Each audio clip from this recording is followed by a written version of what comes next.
Question number 16, जल्दी बोलो।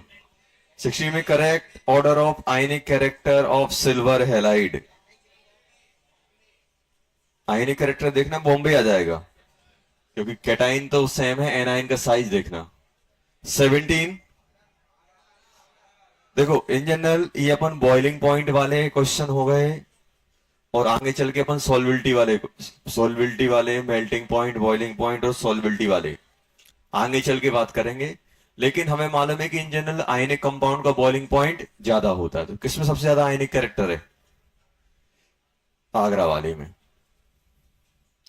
18 आगरा, क्योंकि डी ब्लॉक का पोलराइजिंग पावर ज्यादा होती है। 19 बॉम्बे। बॉम्बे में करेक्शन कर लेना, एक बी ई को बी ए कर लेना स्टार्टिंग वाले को। 20 लीस्ट आयनिक किसमें होगा? सॉरी, मोस्ट आयनिक किसमें होगा? देखो, कैटाइन सब में सेम है, तो कैटाइन तो कोई इफेक्ट डालेगा नहीं। एनाइन को चेक करना पड़ेगा, और एनाइन को चेक करने के लिए हम लोग क्या देखेंगे? लीस्ट आयनिक के लिए क्या होना चाहिए? पोलराइजेशन कम होना चाहिए। और पोलराइजेशन कम कब होगा? साइज छोटा, चार्ज कम। आगरा आ जाएगा 20 का आगरा। 21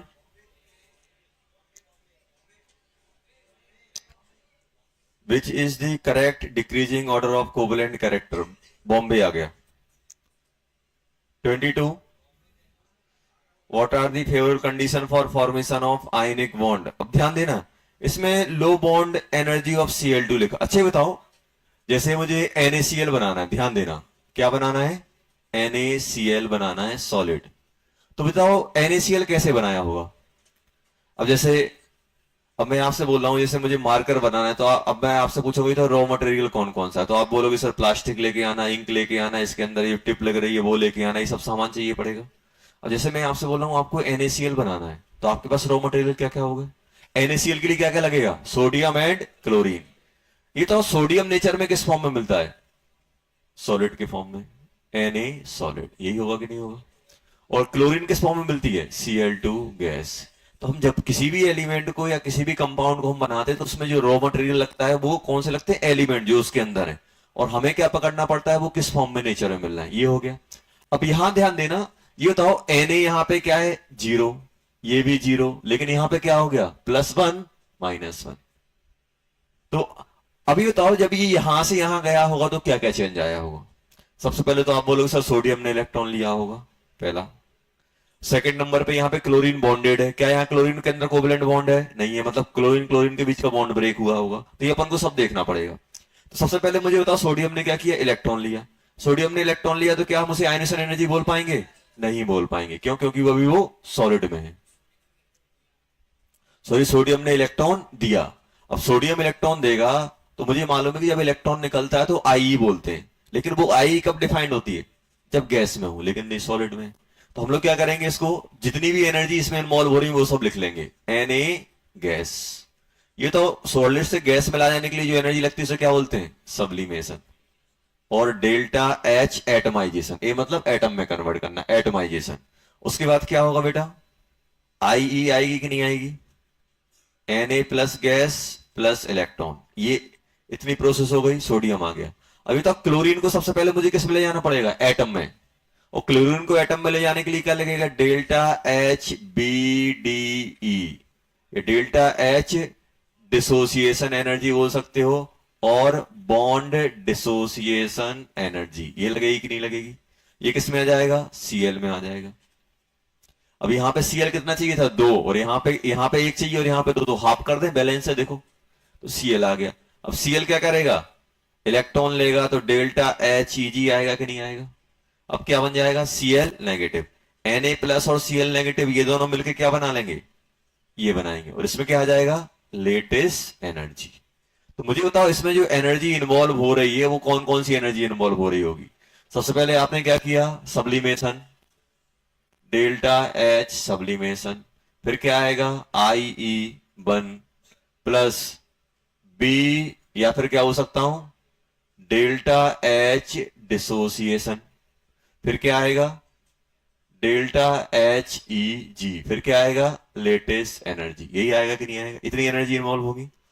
अब ध्यान देना, यहां पे आप कितना इसके रिस्पेक्ट में आधा मॉलिक्यूल रिएक्ट, आधा मोल रिएक्ट करा रहे हो कि नहीं करा रहे हो। तो ये जो बॉन्ड डिस्टेंस एनर्जी होती है पर मोल होती है, लेकिन हम आधा मोल ले रहे हैं तो यहां पे एक आधा और लगाना पड़ेगा, हाफ और लगाना पड़ेगा, ऐसा ये लिख दिया अपन ने। अब मुझे ये बताओ, ये सब एनर्जी इन्वॉल्व हो रही, कहां कहां पे एनर्जी रिलीज होगी और कहां कहां पे एनर्जी एब्जॉर्ब होगी। अभी तो हम किसी भी सॉलिड को लिक्विड में ले जाएंगे, गैस में ले जाएंगे तो एनर्जी देनी पड़ेगी।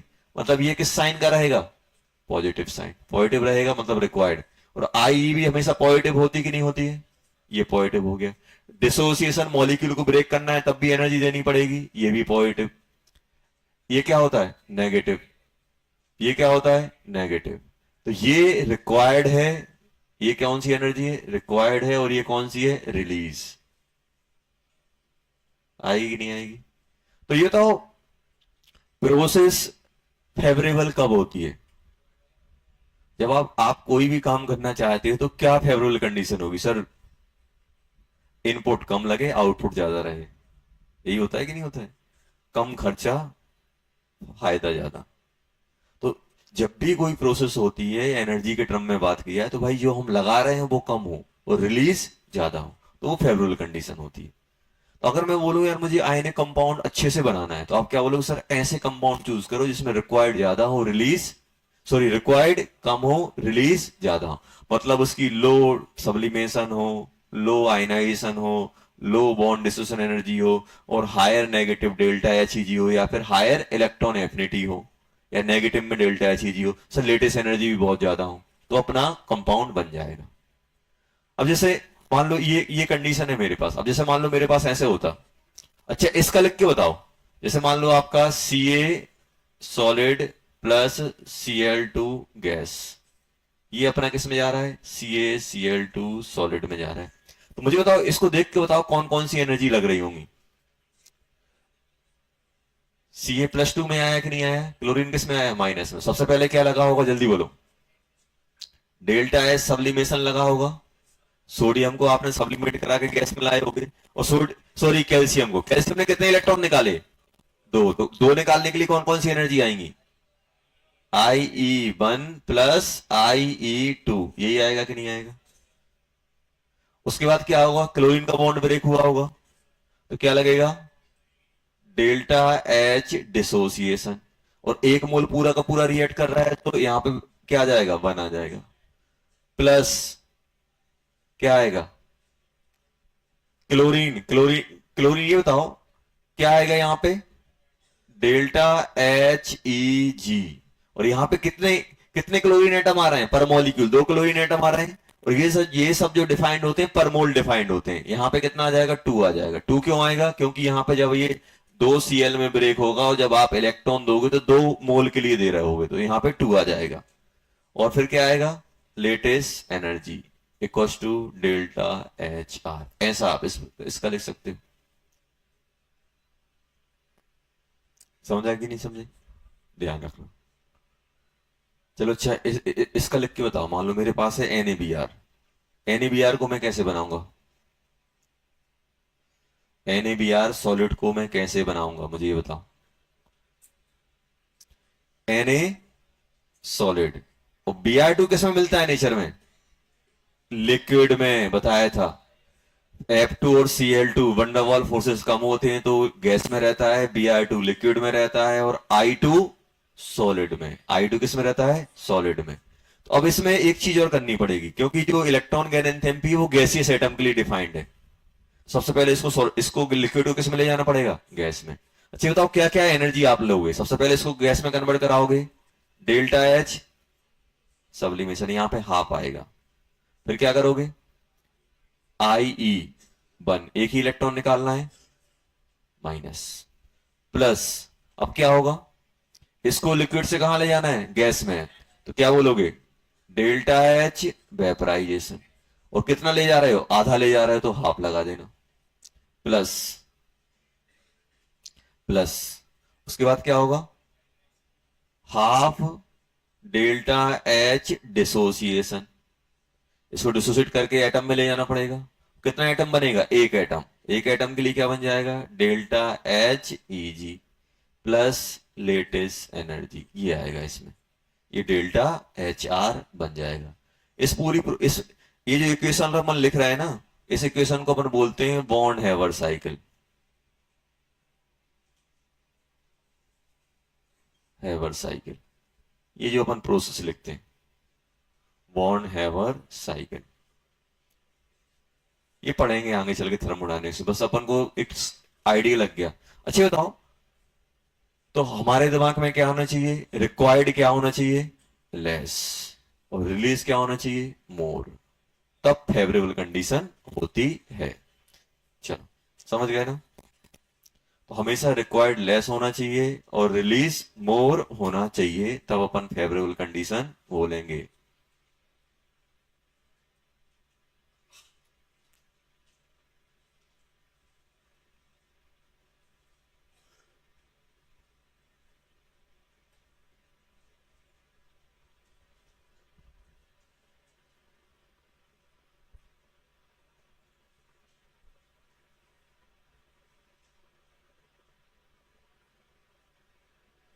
चलो अब आ जाओ क्वेश्चन पे, क्वेश्चन पे आ जाए। 22, electron affinity, high electron affinity सही है, जितनी ज्यादा हाई इलेक्ट्रॉन एफिनिटी होगी उतने आसानी से इलेक्ट्रॉन लेगा, उतना नेगेटिव डेल्टा एच ही होगा। 22 का आगरा आ गया, बॉम्बे आ गया और दिल्ली आ गया। आगरा, बॉम्बे, दिल्ली, चेन्नई नहीं आएगा, हाई सब्लिमेशन हो जाएगा तो रिक्वायर्ड ज्यादा हो जाएगी। इलेक्ट्रॉन एफिनिटी जितनी ज्यादा उतना डेल्टा एच जी नेगेटिव में, उतनी ज्यादा एनर्जी रिलीज करेगा। 22 क्या हो जाएगा, Agra, Bombay, Delhi. 23, ionisation potential of cation should be low, सही है, आगरा है। Electron affinity of anion should be high, ये भी सही है।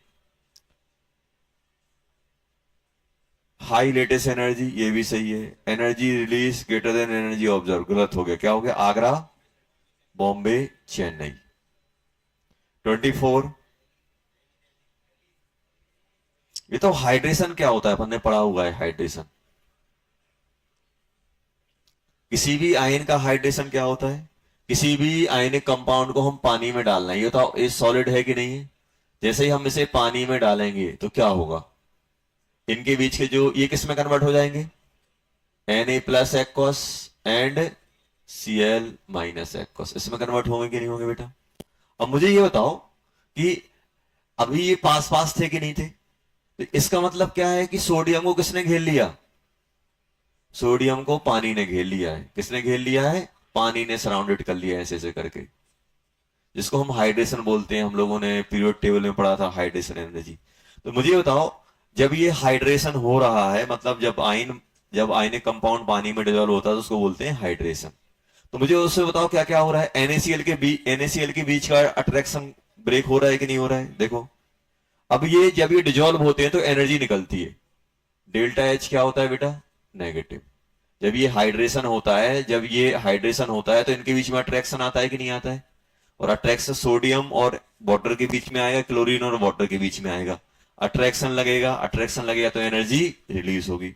तो एनर्जी इवॉल्व, ए आ जाएगा, बीकिंग ऑफ अट्रैक्टिव फोर्सेस, इनके बीच के अट्रैक्शन फोर्स को अपन बीक कर रहे हैं, डिसोसिएट इनटू आयन, दिल्ली आ जाएगा इसका। 24 का क्या हो जाएगा, दिल्ली। 25 चेन्नई, दिल्ली, दोनों आ जाएंगे, बताना है। 26 लीस्ट मैक्सिमम आयनिक, बॉम्बे आएगा ना, देखो मैक्सिमम आयनिक चाहिए तो कैटाइन ऐसा लो जिसकी पोलराइजिंग पावर बहुत कम हो, एनाइन ऐसा लो जिसकी पोलराइजेशन बहुत कम हो रहा हो। तो ये बताओ सबसे सबसे कम पोलराइजिंग पावर किसकी है, सोडियम, और सीजियम में सबसे ज्यादा किसकी है पोलराइजिंग पावर, सोडियम की, क्योंकि नीचे जाने पे साइज बढ़ता है, पोलराइजिंग पावर कम होती है एस ब्लॉक में, तो सीजियम की पोलराइजिंग पावर कम है। अब मुझे बताओ फ्लोरीन, क्लोरीन और आयोडीन में सबसे छोटा साइज किसका होता है, फ्लोरीन का, जितना चार्ज तो सब में सेम है, क्लोरीन में भी -1, फ्लोरीन में भी -1 और आयोडीन में भी -1, साइज अगर एनाइन का बड़ा होगा तो उसका पोलराइजेशन ज्यादा होगा, जितना ज्यादा पोलराइजेशन होगा उतना ज्यादा उसमें कोवलेंट कैरेक्टर आएगा। लेकिन हमें आयनिक चाहिए, तो हमें क्या चाहिए, साइज छोटा। साइज छोटा किसका, एफ का। तो ये कॉम्बिनेशन किसे मिल रहा है, बॉम्बे में। 27 आयनिक नेचर से लगा लो, दिल्ली आ जाएगा। 28 बॉम्बे आ गया। 29 आगरा। 30 इसे पॉलीहेलाइड लिख लो, जो पॉलीफोलाइड लिखा है इसे पॉलीहेलाइड कर लो, ज्यादा सही रहेगा। Fluorine does not form any polyhalide, any polyhalide, polyhalide. तो आंसर क्या हो जाएगा इसका, चेन्नई। 30 का चेन्नई। चलो अब डीसीटी 10 पे आ जाओ। Question number 1 Chennai. Question number 2, question number 2 में क्या लिखना है बेटा, एक कोवलेंट कैरेक्टर। तो कोवलेंट कैरेक्टर देखो, कैटाइन सेम है, एनाइन देखना पड़ेगा। एनाइन में सबसे बड़ा, सबसे ज्यादा साइज, सबसे बड़ा साइज और सबसे ज्यादा नेगेटिव किसमें है, नाइट्रोजन पे। साइज भी बड़ा है और नेगेटिव भी ज्यादा, तो पोलराइजेशन ज्यादा होगा, कोवलेंट कैरेक्टर ज्यादा। तो अपन को क्या लिखना है इसमें, अरेंज करना है इंक्रीजिंग ऑर्डर में कोवलेंट नेचर। तो सबसे कम किसका है, NaF, NaF का है। उसके बाद Na2O, उसके बाद Na3N, ये आएगा। उसके बाद क्या है बी वाले में, जल्दी बताओ। सबसे कम NaCl, इसी ऑर्डर में आ जाएगा जो लिखा हुआ है। उसके बाद MgCl2। उसके बाद क्या आएगा बेटा, AlCl3। उसके बाद SiCl4। उसके बाद PCl5। यही आएगा कि नहीं आएगा। चलो third, arrange the following cation in the order of increasing polarising power. तो लेफ्ट टू राइट जाते हैं, पोलराइजिंग पावर बढ़ती है डी ब्लॉक में। चलो fourth Bombay, Bombay. Fifth Chennai, Chennai. Sixth highest melting point according to Fajans rules, तो क्या हो जाएगा, Agra. Question number 7 thermal stability. Thermal stability seventh में कैसे करोगे, देखो अब ध्यान देना, एक चीज ध्यान देना बेटा,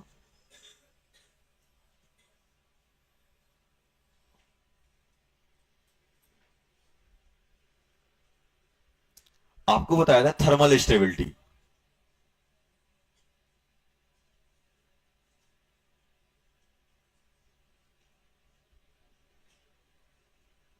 थर्मल स्टेबिलिटी में आपको बताया था दो कैटेगरी बताई थी, कौन कौन सी बताई थी सर, एम ग्रुप हो या फिर एम एटम हो। सर कुछ कंपाउंड में तो मुझे देखना बहुत आसान होता है ग्रुप है कि एटम है, कुछ कुछ में हमें डाउट आ जाते हैं।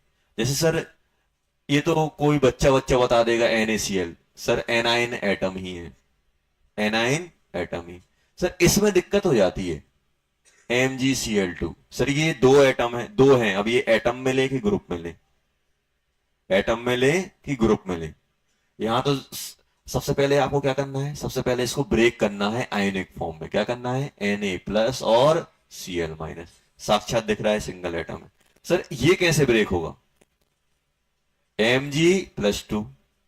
और Mg+2 में क्यों, क्योंकि फर्स्ट ग्रुप पे हमेशा +1 चार्ज आता है। हमेशा ध्यान रखना, फर्स्ट ग्रुप वाले एटम एक इलेक्ट्रॉन लूज करते हैं, सेकंड ग्रुप वाले दो लूज करते हैं, तो +2 आएगा। अभी बताओ Cl पे कितना चार्ज बनेगा, Cl2 पे कितना बनेगा, -2।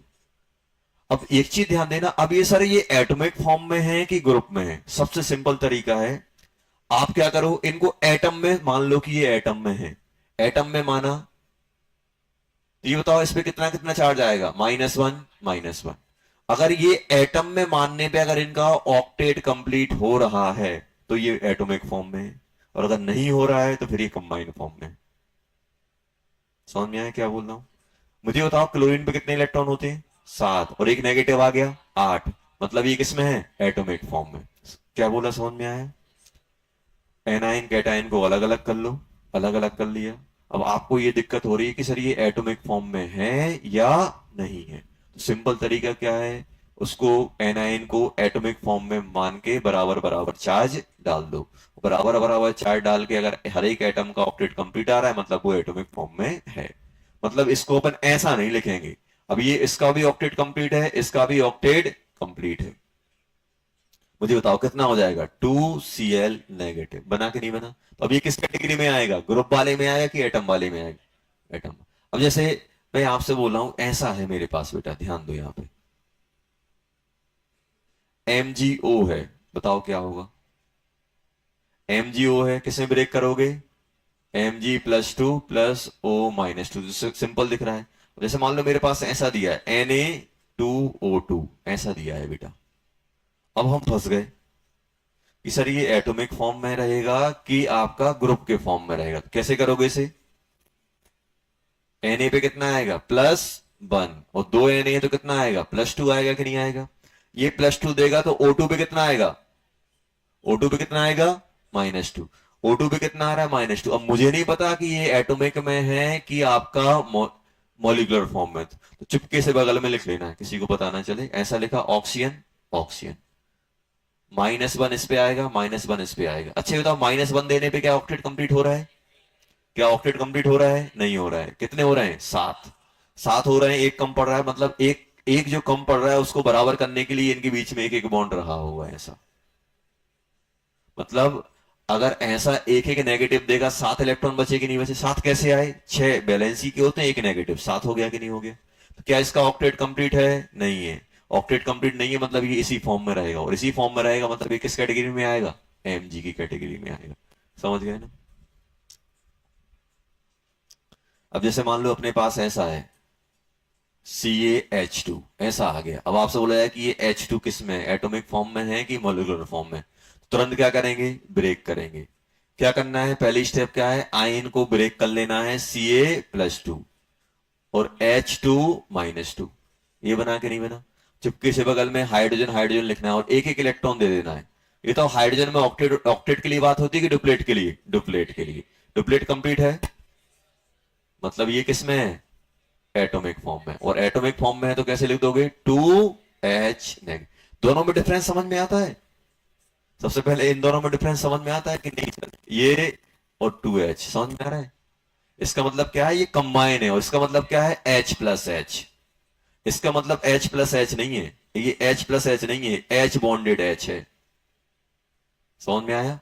ये क्या है, H बॉन्डेड H, और ये क्या है, 2 बार H लिखा, H को ओपन 2 बार लिख दोगे 2H। ये 2H नहीं कहलाएगा, ये ऐसा आपका ऐसा कहलाएगा, इसको हम 2H नहीं लिखते हैं।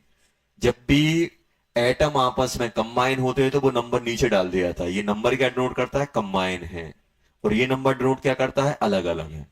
समझ में आया? जैसे O3 है, O3 का मतलब क्या है, ऑक्सीजन आपस में कंबाइन है, ऐसे हैं।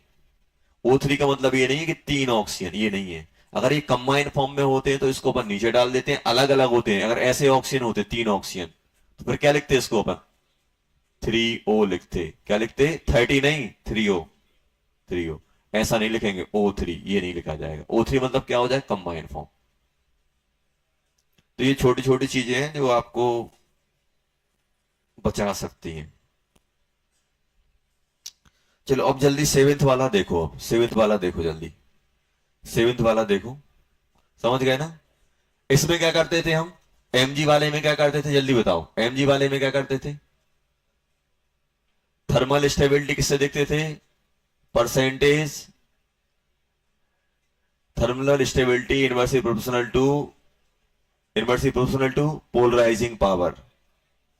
पोलराइजिंग पावर से देखते थे, पोलराइजिंग पावर ऑफ कैटायन, जितना ज्यादा वो पोलराइज करेगा उतने ज्यादा कोवलेंट बॉन्ड वीक हो जाएंगे उतने आसानी से, या फिर direct proportional to ionic nature. और इसमें किससे देखते थे, लेटेस्ट एनर्जी से। किससे देखते थे बेटा, लेटेस्ट एनर्जी से। मुझे तो पहले वाले में लेटेस्ट एनर्जी वाला कॉन्सेप्ट लगेगा कि परसेंटेज आयनिक वाला लगेगा। पहले वाले में आपको लगेगा लेटेस्ट एनर्जी, क्योंकि ऑक्सीजन सिंगल है। सेकंड वाले में क्या, O2 जो दिख रहा है वो मोनोएटॉमिक फॉर्म में है कि कंबाइंड फॉर्म में? अब आप फिर फंस गए कि सर ये क्या माने। तो आपने क्या माना बेटा, LiO2, ऐसा माना कि नहीं माना? LiO2 मान के रखा कि नहीं रखा? LiO2 अपन ने मान के रखा तो किसमें ब्रेक होगा, Li+ एंड O2-। अभी तो ऑक्सीजन ऑक्सीजन पे कितना दोगे, हाफ हाफ चार्ज दोगे, या फिर वैसे तो आपको मालूम है कि किसी ऑक्सीजन पे कोई भी चार्ज नहीं रहा होगा, एक में नेगेटिव रहा होगा। इसमें 6 इलेक्ट्रॉन हो जाएंगे, इसमें कितने हो जाएंगे? 7। क्या होने वाला है? नहीं होने वाला है, मतलब ये कंबाइंड फॉर्म में रहेगा, मॉलिक्यूलर फॉर्म में। तो हम किससे देखेंगे? आयनिक नेचर से। थर्ड वाला LiOH, ये तो साफ साफ दिख रहा है। LiOH किसमें ब्रेक होता है बेटा? Li plus and OH minus, तो ये तो अपना क्या है? मॉलिक्यूलर फॉर्म ही है। चलो, एट्थ वाला हो गया, which of the following contain both electrovalent and covalent? Electrovalent क्या होते हैं? इलेक्ट्रोवेलेंट कौन से बॉन्ड होते हैं बेटा? Ionic bond.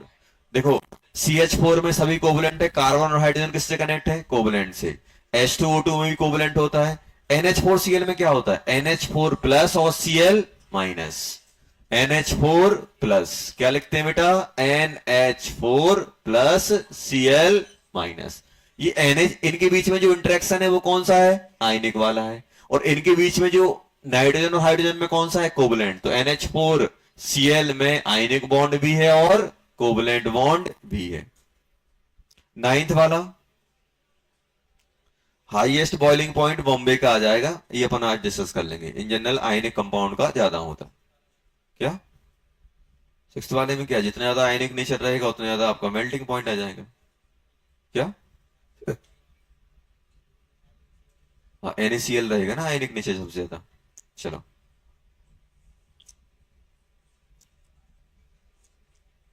ये तो अब पढ़ा कहां तक था? पढ़ाई कहां तक की थी अपन ने?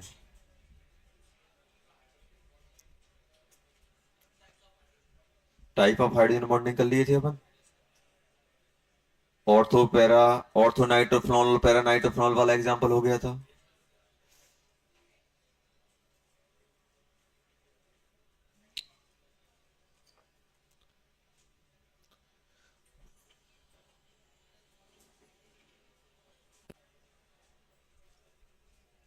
चलो,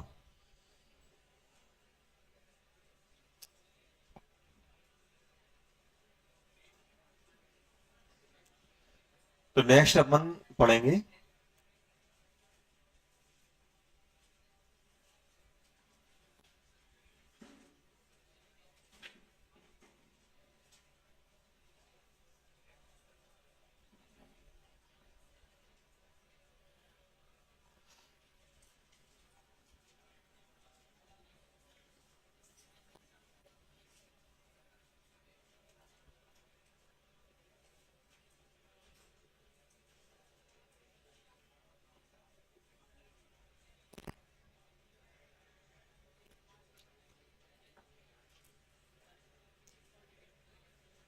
यहां ध्यान देना बेटा कि मुझे बताओ कि हम लोग बात कर रहे थे कि स्ट्रेंथ की बात कर रहे थे। इन जनरल क्या होता है? एक अपने पास कौन सा होता था? Hydrogen bonding. इन जनरल क्या होता है? हाइड्रोजन बॉन्ड स्ट्रॉन्गर होता है किससे?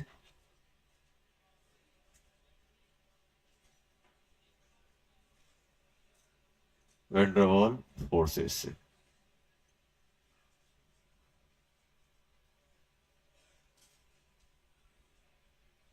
Hydrogen bonding is, in general hydrogen bonding is stronger than van der Waals forces.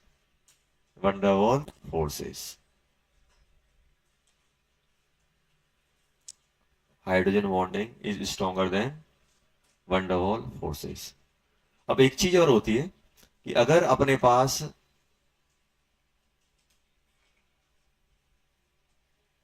अगर हमारे पास सिमिलर फोर्सेस हैं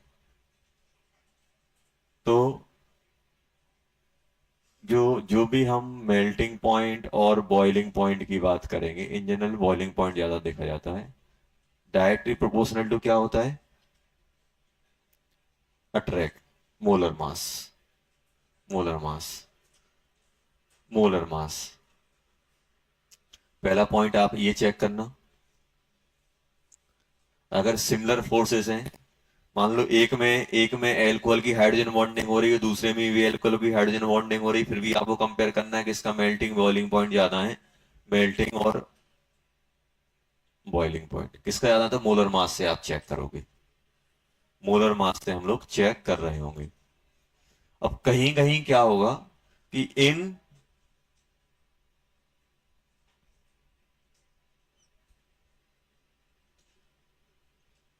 ऑर्गेनिक कंपाउंड, ऑर्गेनिक कंपाउंड में क्या होगा, अगर MWT क्या आ जाए, सेम आ जाए, तो जो बॉइलिंग पॉइंट और मेल्टिंग पॉइंट होता है वो अपन किससे देखते हैं, ब्रांचिंग से। अब ये क्या होता है, क्वेश्चन आएगा तब हम देखेंगे, बस अभी लिख लो। किससे चेक करेंगे, ब्रांचिंग से।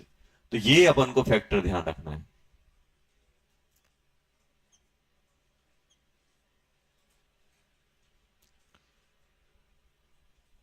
Question, increasing order of boiling point.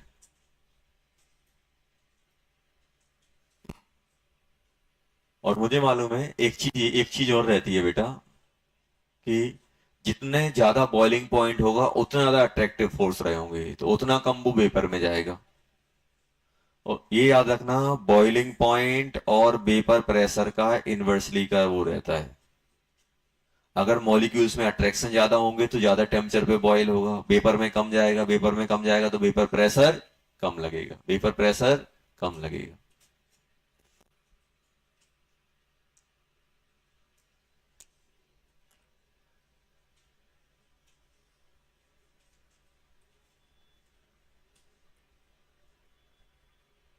चलो, increasing order of vapour pressure, जैसे सबसे पहले है मेरे पास बेटा, ध्यान देना। जैसे मेरे पास दिया गया है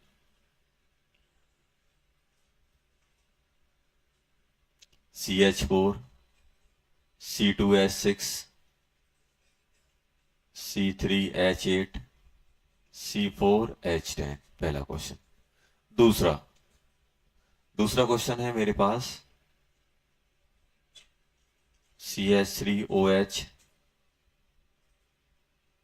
C2H5OH, C3H5OH, C4H9OH, ऐसा दिया गया है।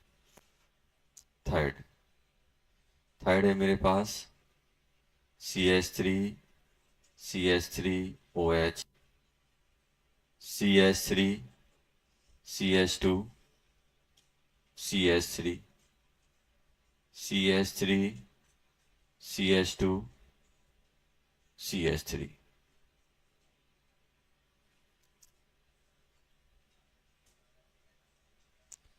फोर्थ है मेरे पास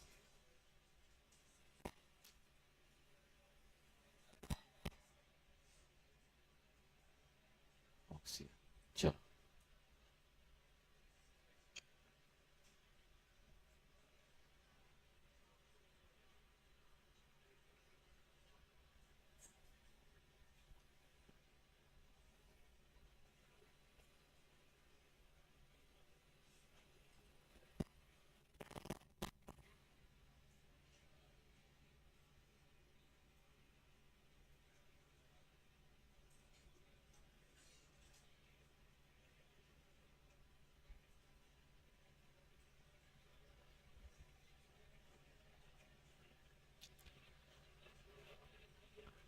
देखो यहाँ,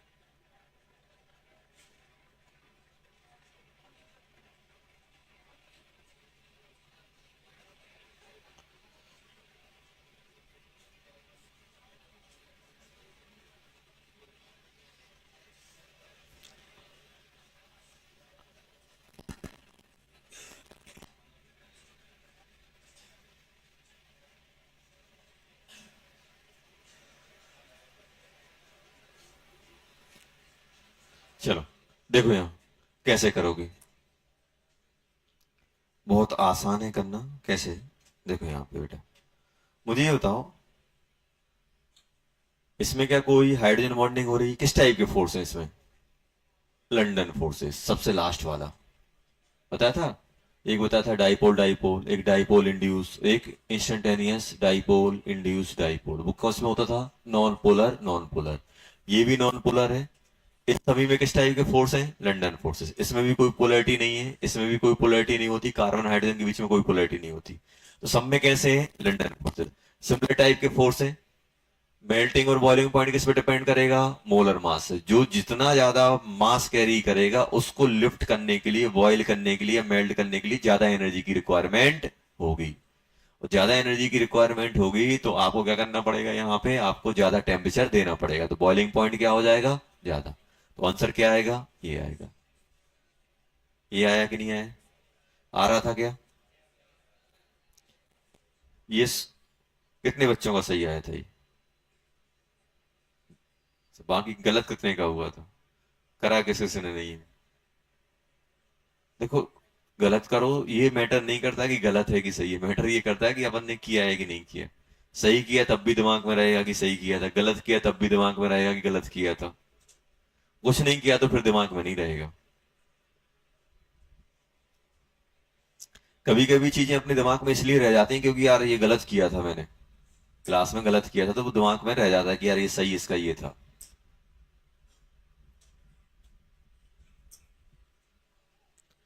दूसरे वाले में, अब आप खुद बताओ बेटा, इसमें भी हाइड्रोजन बॉन्डिंग होगी, इसमें भी हाइड्रोजन बॉन्डिंग होगी, इसमें भी हाइड्रोजन बॉन्डिंग होगी, इसमें भी हाइड्रोजन बॉन्डिंग होगी, सब में हाइड्रोजन बॉन्डिंग हो रही है। सिमिलर टाइप के फोर्स से क्या लगाओगे? Molar mass. मोलर मास किसका ज्यादा है? इसका ज्यादा। ये आ गया? आया कि नहीं आया? अच्छा इसमें बताओ, इसमें क्या होगा? इसमें क्या हो रहा है? ओ एच है कि नहीं है? ओ एच कहीं भी आएगा तो हाइड्रोजन बॉन्डिंग तो होगी होगी ना।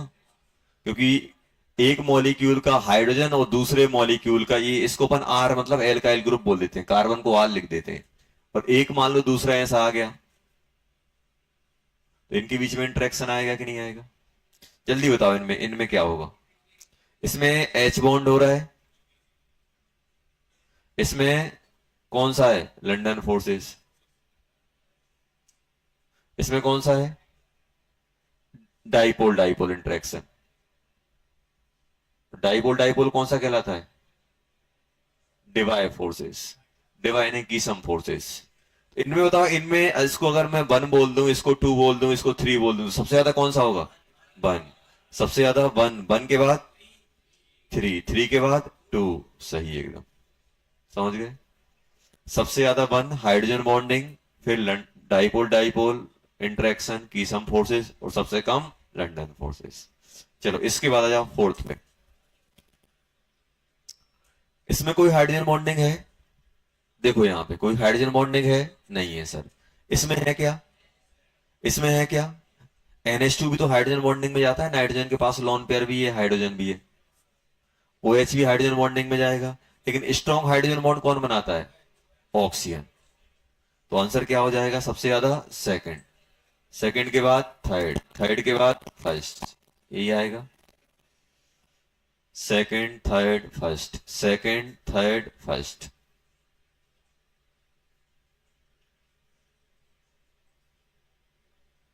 Second third first.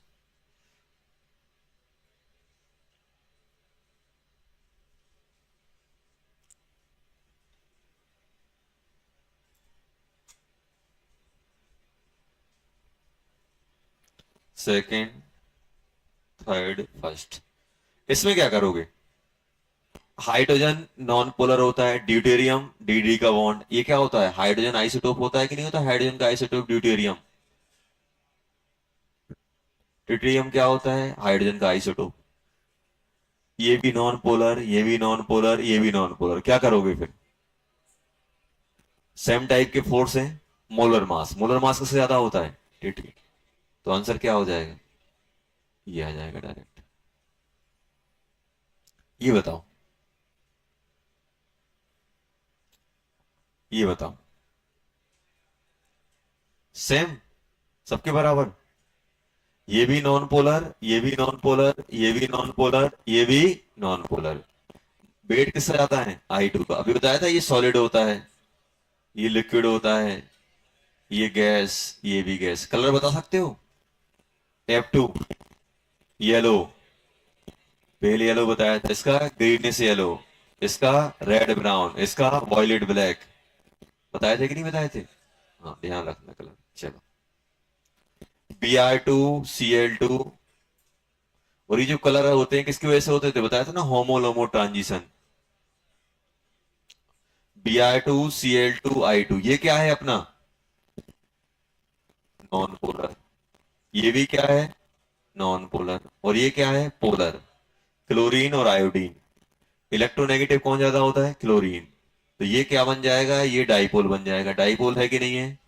तो इसमें किस टाइप का इंटरेक्शन होगा, डाइपोल डाइपोल इंटरेक्शन। अब सबसे ज्यादा कौन सा हो जाएगा, सेकंड। वैसे इन दोनों का मोलर मास लगभग बराबर आता है। इससे कितना आएगा, ब्रोमीन का कितना होता है, 180, 80 होता है। 80 इंटू 2 160 हुआ।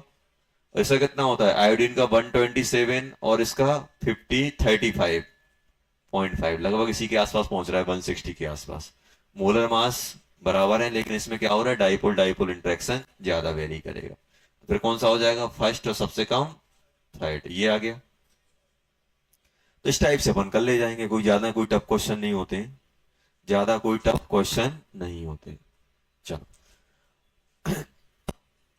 अच्छा ये बताओ, मुझे ये बताओ बेटा कि अगर हमसे ये पूछा जाए कि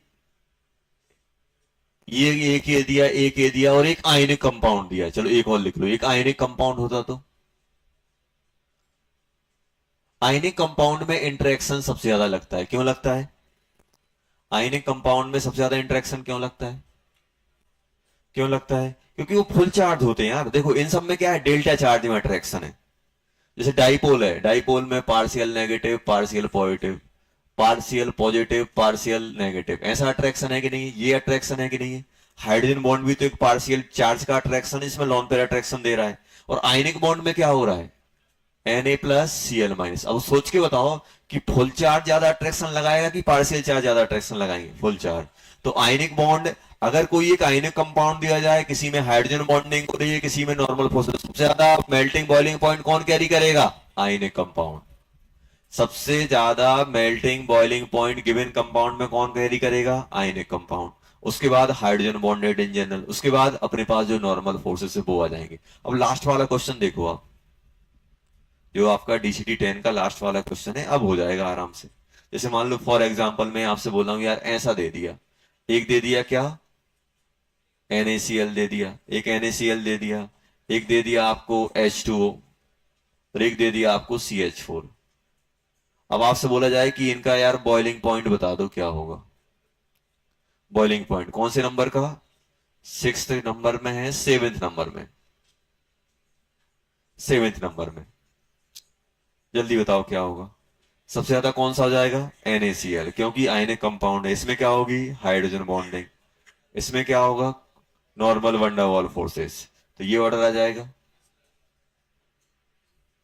आया कि नहीं आया, आ गया। चलो, तो बहुत आसान है, अपन को बस दिमाग में सीक्वेंस रखना है यार, ऐसे ऐसे हम लोग चीजें देखते हैं और आंसर निकालते हैं। तो ऐसा नहीं है कि हमेशा ये स्ट्रिक्टली फॉलो होगा, कभी कभी क्या होता है कि कोई नॉन पोलर कंपाउंड है लेकिन उसका वेट इतना ज्यादा हो जाता है कि हाइड्रोजन बॉन्डिंग को डोमिनेट कर जाता है। इन जनरल अपन ने ये लिखे हुए हैं। जैसे मैं अपन ये हमेशा नहीं बोलेंगे कि हाइड्रोजन बॉन्डिंग हमेशा वंडर वॉल को डोमिनेट करेगा, हाइड्रोजन बॉन्डिंग वंडर वॉल को डोमिनेट करेगा, ऐसा ना अपन हमेशा नहीं बोल पाएंगे। ऐसे बहुत सारे कंपाउंड होते हैं जिनमें लंदन फोर्सेस ही आपके हाइड्रोजन बॉन्ड को डोमिनेट कर जाते हैं, क्योंकि उनमें मास ज्यादा होता है। मास की वजह से क्या होता है, उनका मेल्टिंग बॉइलिंग पॉइंट ज्यादा हो जाता है। चलो ये हटा दे बेटा। चलो, अब नेक्स्ट क्वेश्चन अपन करने वाले हैं।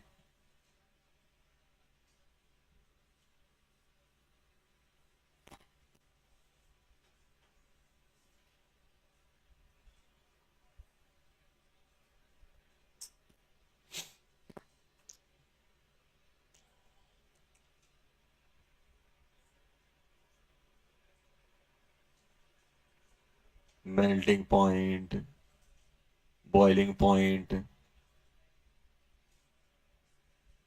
Thermal stability,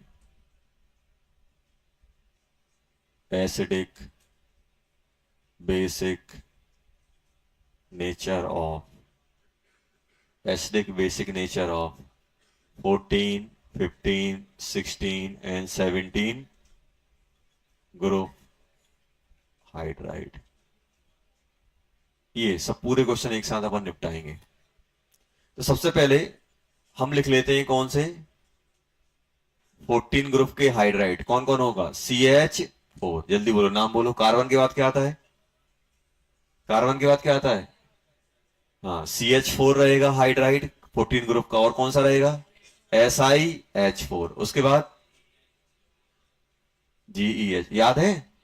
carbon, silicon, germanium, SnH4। PB वाला नहीं मिलता है। 15 ग्रुप में कौन कौन से आएंगे? NH3, PH3, ASH3, SbH3। 16 group में H2O, H2S, H2Se, H2Te। 17 group में HCl, HBr, अरे F कहां हो गया? HF, Cl, Br, आयोडीन, यही आते हैं। अब इनमें मुझे आपस में melting point, boiling point, thermal stability, ये वो, बॉन्ड एंगल, बॉन्ड एंगल, बहुत सारी चीजें पूछ सकते हैं। तो सबसे पहले ध्यान देना, सबसे पहले अपन क्या करने वाले हैं? सबसे पहले अपन कंपेयर कर लेते हैं क्या? Melting point. क्या कंपेयर कर लेते हैं बेटा? Melting point. तो सबसे पहले अपन ने कंपेयर कौन सा किया? Melting point. मुझे बताओ, अगर हम 14 ग्रुप में बात करें, 14th ग्रुप में बात करें, तो यहां ध्यान दो, 14 ग्रुप में सबसे ज्यादा, अभी तो 14 ग्रुप में क्या हाइड्रोजन बॉन्डिंग होगी? क्या ये हाइड्रोजन बॉन्डिंग में जाएगा? हाइड्रोजन बॉन्डिंग नहीं है। क्या ये आयनिक है? नहीं है। ना तो आयनिक है, ना हाइड्रोजन बॉन्डिंग है, ना ही इसके अंदर कोई डाइपोल है। CH4 कैसा बनता है बेटा? CH4 नॉन पोलर होता है। SiH4 भी, ये सभी क्या होते हैं? नॉन पोलर होते हैं। इनमें किस टाइप का अट्रैक्शन लग रहा है? London forces. और लंडन फोर्सेस किस पे डिपेंड करते हैं? सेम टाइप के अट्रैक्शन पे, मोलर मास। सबसे कम मास किसका होता है? सबसे कम मास किसका होता है? CH4 का। तो क्या क्या लिखोगे? CH4 सबसे कम। उसके बाद जल्दी बोलते जाओ, CH4 के बाद SiH4, उसके बाद GeH4, उसके बाद SnH4। यही आएगा कि नहीं आएगा? अब यहां ध्यान दो, यहां ध्यान देना, NH3, PH3, ASH3, SbH3 में किस टाइप के फोर्सेस हैं? अमोनिया में किस टाइप के फोर्स लगेंगे? अमोनिया, हाइड्रोजन बॉन्डिंग होगी कि नहीं होगी अमोनिया में? अरे ये बताओ, अमोनिया में हाइड्रोजन बॉन्डिंग होगी कि नहीं होगी? हो जाएगी। देखो, अमोनिया के पास लोन पेयर भी है कि नहीं है? और हाइड्रोजन भी है। दूसरा अमोनिया का मॉलिक्यूल आएगा, तो अमोनिया के दूसरा मॉलिक्यूल का लोन पेयर इससे अटैच होगा और इसका हाइड्रोजन किसी दूसरे के साथ अटैच होगा। तो ये हाइड्रोजन बॉन्डिंग बनाएगा कि नहीं बनाएगा अमोनिया? एक अमोनिया का मॉलिक्यूल दूसरे अमोनिया मॉलिक्यूल के साथ हाइड्रोजन बॉन्डिंग बनाएगा। और इनमें किस टाइप के फोर्सेस हैं? ये हैं अपने पोलर कंपाउंड। कैसे हो गए? पोलर। इसमें बताओ, इसमें कहीं हाइड्रोजन बॉन्डिंग हो रही है क्या? सर इसमें हो रही है, पानी में। पानी में हाइड्रोजन बॉन्डिंग हुई कि नहीं हुई? और बाकी में क्या हाइड्रोजन बॉन्डिंग होगी? नहीं होगी। तो ये कौन से कहलाएंगे? पोलर। मतलब इनमें डाइपोल डाइपोल अट्रैक्शन, इसमें भी डाइपोल डाइपोल, इसमें भी डाइपोल डाइपोल, इसमें भी डाइपोल डाइपोल, इसमें भी डाइपोल डाइपोल, इसमें भी डाइपोल डाइपोल, इसमें हाइड्रोजन बॉन्डिंग। इनमें किसमें हाइड्रोजन बॉन्डिंग होगी?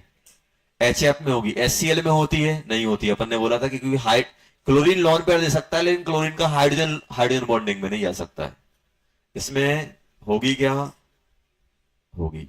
इनमें हाइड्रोजन बॉन्डिंग हो रही होगी। और इन सब में क्या है? ये सब कैसे हैं बेटा? पोलर। ऐसा है कि नहीं है? चलो, जिसमें हाइड्रोजन बॉन्डिंग हो रही है उसको हम ज्यादा रखेंगे प्रेफरेंस में। अभी देखते जाना, 15th ग्रुप क्या बनता है? PH3, अब इनको कैसे अरेंज करोगे? मोलर मास से। PH3 AsH3, उसके बाद क्या आता है? SbH3, उसके बाद क्या आ जाएगा? NH3।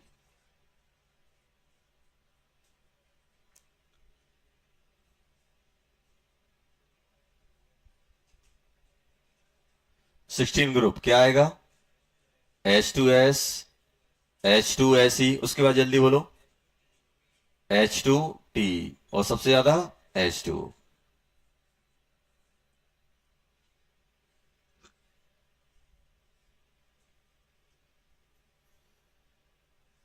इसमें कौन आएगा? HCl HBr, उसके बाद HI, उसके बाद HF, ये आता है। सेकंड, बॉइलिंग पॉइंट क्या आना चाहिए? बॉइलिंग पॉइंट में, बॉइलिंग पॉइंट में भी 14 ग्रुप लिखें। CH4 SiH4 GeH4 SnH4, 15 group.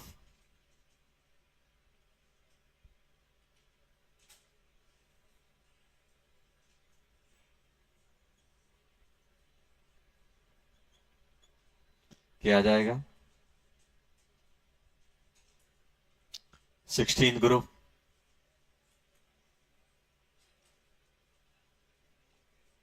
H2S H2Se H2Te, उसके बाद क्या बन जाएगा? H2। 17 ग्रुप।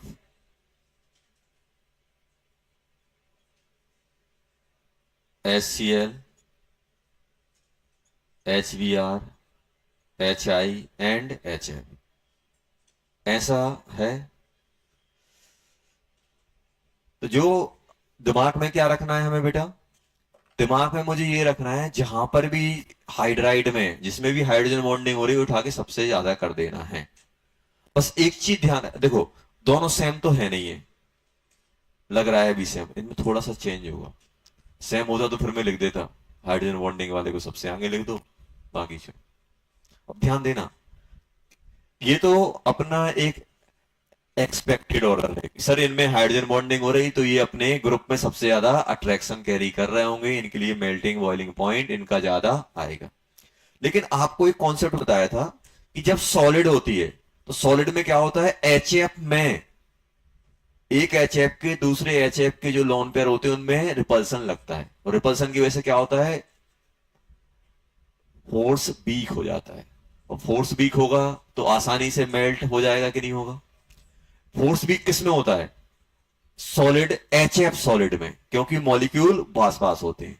तो ये जो हम जो सोच रहे हैं कि सर इसमें अट्रैक्शन बहुत ज्यादा है, मेल्ट मेल्ट सॉलिड किस में होगा? मेल्टिंग में। मेल्टिंग में किसकी बात की जाती है? सॉलिड की। और बॉइलिंग में किसकी बात की जाती है? लिक्विड की। अब मुझे ये बताओ, HF मॉलिक्यूल है, HF मॉलिक्यूल में हम ये सोच रहे हैं ये एक्सपेक्टेड ऑर्डर है कि HF आपका सबसे ज्यादा कैरी करना चाहिए। लेकिन क्या होता है? Due to lone pair repulsion between fluorine atoms, हाइट जो ओवरऑल स्ट्रेंथ क्या हो जाती है? वीक हो जाती है। इसलिए होता क्या है, जो हम सोचा थे सबसे आगे आएगा, इसका सबसे आगे ना आके कहां पे आता है? 1 2 तीसरे नंबर पे पहुंचता है। ये कहां पहुंचता है? यहां पहुंच जाता है। मतलब इसका ऑर्डर क्या बन जाता है? HCl HBr HF फिर HI। HI के बाद आ जाता है, थर्ड नंबर पे आता है। स्टार्टिंग से फर्स्ट सेकंड थर्ड पे HF डाल दो। तो यहां पे सिंपल रीजन है, ये हमें पहले से पता था कि HF में सॉलिड में हाइड्रोजन बॉन्डिंग क्या होती है? वीक होती है। HF में सॉलिड में हाइड्रोजन बॉन्डिंग क्या होती है? वीक होती है। समझ में आया? अब इतना मुझे पता है कि लिक्विड में किस में वीक होती है? अमोनिया में। लिक्विड में अमोनिया में वीक होती है, क्योंकि सेपरेशन बढ़ जाता है। तो अमोनिया को क्या करें? तीसरे नंबर पे डाल दो। जिसमें जिसमें वीक हो रही है उसको तीसरे नंबर पे डाल दो। इसका तीसरा नंबर कौन सा है? अमोनिया को ऐसा आपने लिखा, तीसरा नंबर कौन सा है? 1 2 3, मतलब ये कहां पहुंच जाएगा? यहां पहुंच जाएगा। मतलब ऑर्डर क्या बन जाएगा, जल्दी बोलो। PS3, ASH3, फिर NH3, फिर क्या आएगा, NH3, फिर क्या आएगा, SVH3। अब मान लो यहाँ पे BiS3 होता तो BiS3 इससे आगे आता, NH3 यहाँ पे आता। हमें कहां पे डालना है, जिसमें भी स्ट्रेंथ वीक हो रही है, थर्ड नंबर पे। नॉर्मल अरेंज कर लो, हाइड्रोजन बॉन्ड को सबसे आगे कर दो, फिर कहां डाल दो, थर्ड नंबर पे डाल दो। कहां पे डालना है, थर्ड नंबर पे। एच एफ में सॉलिड में वीक होता है अट्रैक्टिव, तो मेल्टिंग में दिक्कत होगी। अमोनिया में लिक्विड में वीक होता है तो बॉइलिंग में दिक्कत होगी, बॉइलिंग पॉइंट में दिक्कत होगी। वाटर में कोई दिक्कत नहीं है, वाटर का हमेशा स्ट्रांग रहता है। ये तो अपन ने क्या लिख ली है, मेल्टिंग पॉइंट, बॉइलिंग पॉइंट, समझ में आ गया। नेक्स्ट है थर्मल स्टेबिलिटी। थर्मल स्टेबिलिटी कैसे देखोगे, आयनिक कंपाउंड तो है नहीं कि सर मैं पोलराइजिंग पावर वगैरह सा देख लूं। अब थर्मल स्टेबिलिटी आप ये देखो कि मुझे, देखो जब इसको अपन हीट करेंगे ना, H2O को हम हीट करेंगे तो किसमें कन्वर्ट होगा, H2+O2। मतलब मुझे क्या करने पड़ रहे हैं, क्या हो रहा है ब्रेक, हीट करने पे, हीट करने पे क्या ब्रेक हो रहा है, जो अपना एलिमेंट और हाइड्रोजन के बॉन्ड ब्रेक हो रहा है कि नहीं हो रहा है, ये वाले बॉन्ड। आपने हीट किया तो ये बॉन्ड, पहले पहले क्या है आपका, ऑक्सीजन हाइड्रोजन से कंबाइन है, क्या अब हाइड्रोजन ऑक्सीजन से कंबाइन है, नहीं है। बॉन्ड कौन से ब्रेक हुए, ये बॉन्ड। अब आप मुझे सिंपल जवाब देना कि अगर ये बॉन्ड वीक हुए तो आसानी से ब्रेक हो जाएंगे, तो अगर स्ट्रांग हुए तो डिफिकल्टी होगी। अब ये बताओ, स्टेबल किसको बोलते हो आप, स्टेबल किसको बोलते हो, स्टेबल हम उसको बोलते हैं जो आराम से रिएक्ट नहीं करते हैं, आराम से अपने बॉन्ड ब्रेक नहीं करवाते हैं। अगर कोई कंपाउंड आराम से अपने बॉन्ड ब्रेक कर रहा है, जैसे कोई दूसरा रिएजेंट दिखेगा, कोई एलिमेंट दिखेगा, तुरंत अपने बॉन्ड तोड़ के बैठ जाएगा, भाई आ जाओ रिएक्ट कर जाओ। और कोई ऐसा है कि जिसके बॉन्ड क्या है, स्ट्रांग है। अब स्ट्रांग बॉन्ड है तो आपको वो ब्रेक करने में एनर्जी ज्यादा लगेगी, और बॉन्ड ब्रेक हो नहीं पाएंगे, या आसानी से ब्रेक नहीं होंगे, तो क्या रिएक्शन हो पाएगी, नहीं होगी। तो अगर मुझे थर्मल स्टेबिलिटी, जितना ज्यादा आपका मॉलिक्यूल स्टेबल होगा, स्टेबल कब होगा, जब वो बॉन्ड आसानी से ब्रेक नहीं करवाएगा।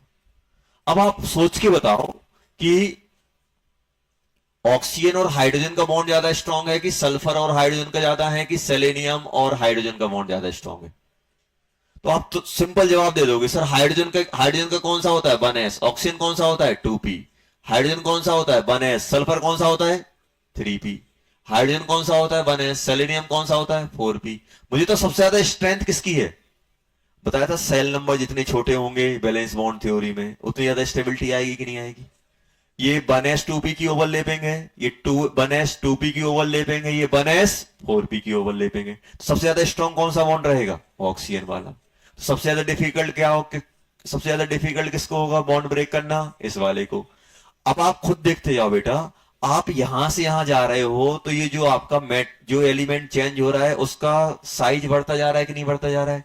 इनका सबका 2p है, इसका भी 2p, इसका भी सबका 2p है, इसका क्या है 3p, इसका क्या है 4p, इसका क्या है 5p। मुझे बताओ HF ज्यादा स्ट्रांग होगा कि HI ज्यादा स्ट्रांग होगा, HF ज्यादा स्ट्रांग बॉन्ड होगा, HI वीक होगा। क्योंकि HF किसके साथ बन रहा है, HF में बॉन्ड किसका बना, हाइड्रोजन और फ्लोरीन, और हाइड्रोजन और फ्लोरीन का क्या है अपना 1s और 1p है। या फिर आप ये ध्यान रखो, जितने छोटे एटम बॉन्ड बनाएंगे उतना स्ट्रांग बनता है, क्योंकि छोटे एटम रहेंगे तो न्यूक्लियस पास पास रहेगा, न्यूक्लियस पास पास रहेगा तो जो बीच में जो इलेक्ट्रॉन है जिससे वो बाउंडेड है वो उनमें अट्रैक्शन ज्यादा लगा पाएंगे। और अगर साइज बढ़ेगा बॉन्ड वीक होता जाएगा। सबसे छोटा साइज इसका होता है कार्बन का, सबसे बड़ा साइज SN का होता है। यहां से यहां जा रहे हो तो अपना सेंट्रल एटम का साइज बढ़ता जा रहा है कि नहीं बढ़ता जा रहा है, और साइज बढ़ेगा तो स्ट्रेंथ बॉन्ड की कम, बॉन्ड की स्ट्रेंथ कम, थर्मल स्टेबिलिटी कम। तो थर्मल स्टेबिलिटी किस पे डिपेंड करेगी, देखा जाए thermal stability direct proportional to bond strength. बोल सकता हूं जितना ज्यादा बॉन्ड स्ट्रांग होगा हाइड्रोजन और सेंट्रल एटम का, उतना आपको ज्यादा टेम्परेचर लगाना पड़ेगा उसको डिकम्पोज करने के लिए या ब्रेक करने के लिए। तो थर्मल स्टेबिलिटी क्या हो जाएगी ज्यादा। तो मुझे बताओ इनमें सबसे ज्यादा थर्मल स्टेबिलिटी किसकी मिलनी चाहिए, CH4 की। इनमें सबसे ज्यादा किसकी होनी चाहिए, H2O की। इसमें अमोनिया की, इसमें H2O की, इसमें HF की। तो सिंपल लिखो, टॉप टू बॉटम जाने पे एटम का साइज बढ़ता जाता है, इफेक्टिव ओवरलैपिंग कम होती जाती है, उसकी वजह से क्या होता है बॉन्ड वीक होता जाता है, बॉन्ड वीक होने की वजह से थर्मल स्टेबिलिटी कम होती जाती है। तो थर्मल स्टेबिलिटी का ऑर्डर बता दो जल्दी। When we move top to bottom, size of atomic orbital increases. जब हम टॉप टू बॉटम जाएंगे एक ग्रुप में, तो साइज एटॉमिक ऑर्बिटल की बढ़ेगी, जिससे क्या होगा, इफेक्टिव ओवरलैपिंग नहीं हो पाएगी। तो बॉन्ड क्या होता जाएगा, वीक। बॉन्ड वीक होगा तो आराम से ब्रेक हो जाएगा, और आराम से ब्रेक हो रहा है तो लेस थर्मली स्टेबल। और अगर डिफिकल्टी हो रही है, स्ट्रॉन्ग बॉन्ड है, तो जितना आपको ज्यादा टेम्परेचर देना पड़ेगा ब्रेक करने के लिए। और अगर अनस्टेबल बॉन्ड है या वीक बॉन्ड है तो कम टेम्परेचर पे ही ब्रेक हो जाएगा। और कोई चीज कम टेम्परेचर पे ब्रेक हो रहा है मतलब थर्मल स्टेबिलिटी क्या है उसकी, लेस है। जितना ज्यादा आपको टेम्परेचर देना पड़ रहा है उतना ज्यादा वो थर्मली स्टेबल होगा। तो टॉप टू बॉटम जाने पे क्या होता है, टॉप टू बॉटम जाने पे साइज बढ़ता है, साइज बढ़ने से बॉन्ड स्ट्रेंथ वीक होती जाती है। बॉन्ड स्ट्रेंथ वीक होने की वजह से थर्मल स्टेबिलिटी क्या होती जाती है बेटा, कम। थर्मल स्टेबिलिटी क्या होती है, कम। तो ये बताओ, इनमें अगर आपसे पूछा जाए कि सबसे ज्यादा थर्मली स्टेबल कौन सा है, ये बोलो। तो यहां से यहां जा रहे हो, थर्मल स्टेबिलिटी क्या हो रही है बेटा, कम हो रही है, क्योंकि बॉन्ड स्ट्रेंथ किसकी, जो भी अपने पास ए है और एच, इसकी बॉन्ड स्ट्रेंथ क्या हो रही है, कम होती जा रही है। हाइड्रोजन की, क्योंकि साइज क्या हो रहा है, साइज अपना बढ़ रहा है, साइज अपना बढ़ रहा है। चलो, समझ गए क्या हो रहा है, साइज बढ़ रहा है। चलो, size of central atom, central atom बढ़ रहा है। थर्मल स्टेबिलिटी क्या होती है, डायरेक्ट कम होती जाती है। और एस्टिक स्ट्रेंथ क्या होता है, हाइड्राइड की एस्टिक स्ट्रेंथ। इसमें तो कोई बात नहीं होगी, इनकी बात की जाती है। नीचे जाने पे एस्टिक स्ट्रेंथ बढ़ती है, बेसिक स्ट्रेंथ कम होती है, बताया था अपन ने, पीरियोडिक टेबल में पढ़ा था। हाइड्राइड की basic strength top to bottom left to right जाने बेसिक स्ट्रेंथ कम होती है, एसिडिक बढ़ती है। ये बेसिक होगा, ये और कम होगा, ये और कम होगा, नीचे आने पे बेसिक स्ट्रेंथ कम होती है, एसिडिक बढ़ती है हाइड्रेट की। चलो,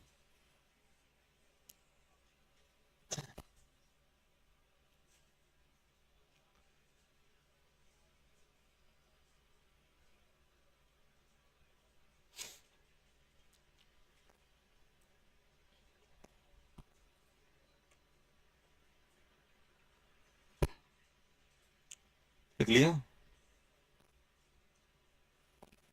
लिख लो ऑर्डर।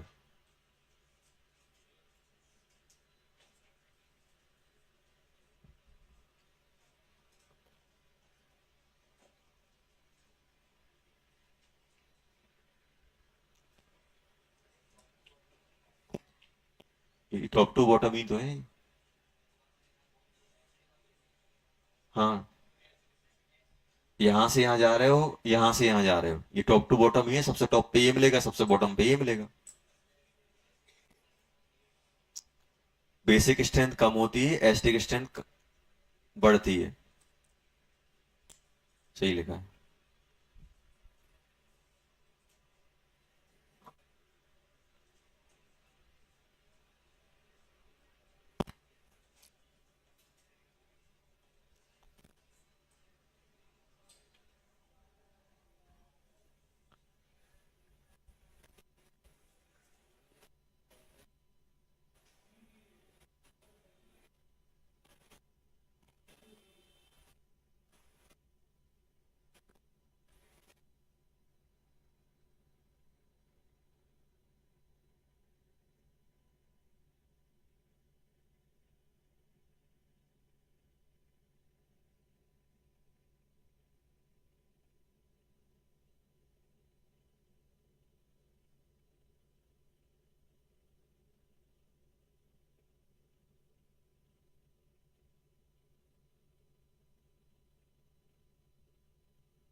ये बताओ इसमें क्या आने वाला है आंसर?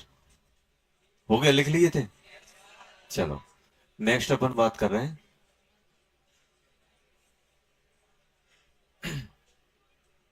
नेक्स्ट अपन बात कर रहे हैं सॉल्विलिटी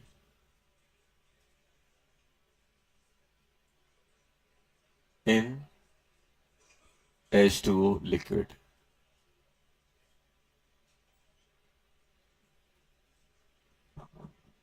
सॉल्विलिटी इन H2O लिक्विड।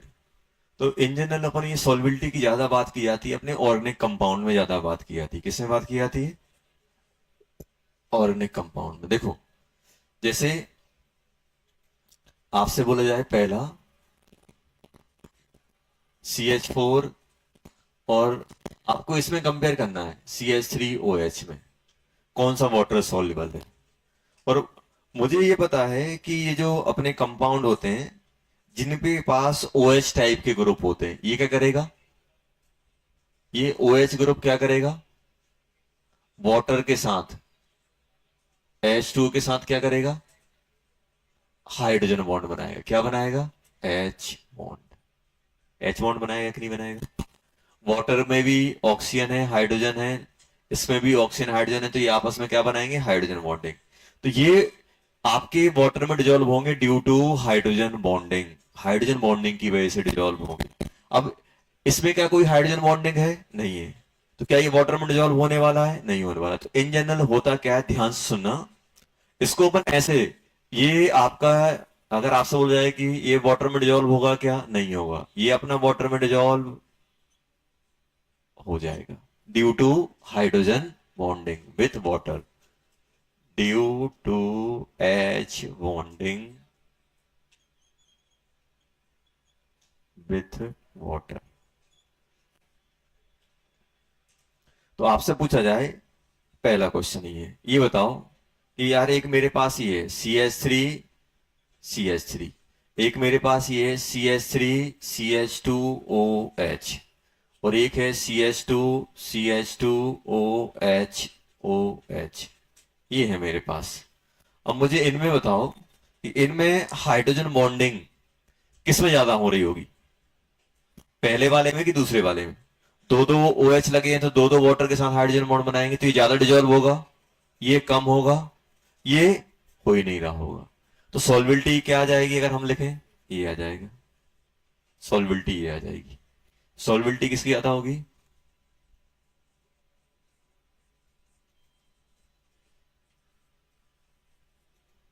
सॉल्विलिटी इन वाटर, पहला।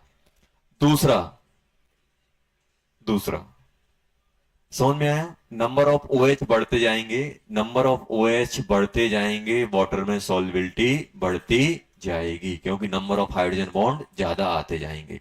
इसलिए नंबर ऑफ OH किसी कंपाउंड में बढ़ेंगे, सॉल्विलिटी आपकी बढ़ती जाएगी। क्यों? क्योंकि वो ज्यादा हाइड्रोजन बॉन्ड बनाएगा पानी में, तो आराम से डिजोल्व हो जाएगा।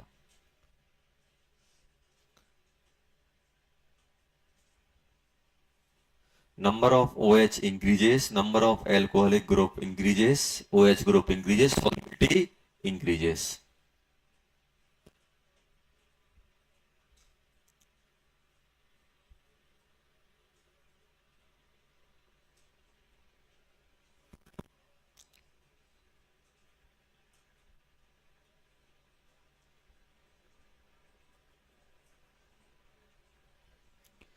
अब पहला कॉन्सेप्ट तो हमने ये देख लिया कि भाई OH टाइप के ग्रुप रहेंगे। अब ध्यान देना बेटा, मेरे ध्यान देना। जैसे मान लो मेरे पास कार्बन चेन है, यहां पे कार्बन चेन लगी हुई है, CH3 CH2OH। अब एक बार और देखो यहां पे, मुझे बताओ ये वाला पार्ट क्या करेगा? It form H bond with H2O। तो ये वाला पार्ट सॉल्विलिटी के लिए रिस्पॉन्सिबल होगा। कौन सा पार्ट सॉल्विलिटी के लिए रिस्पॉन्सिबल होगा? ये वाला पार्ट क्या होगा आपका? सॉल्विलिटी, रिस्पॉन्सिबल फॉर सॉल्विलिटी। और ये वाला पार्ट क्या होगा?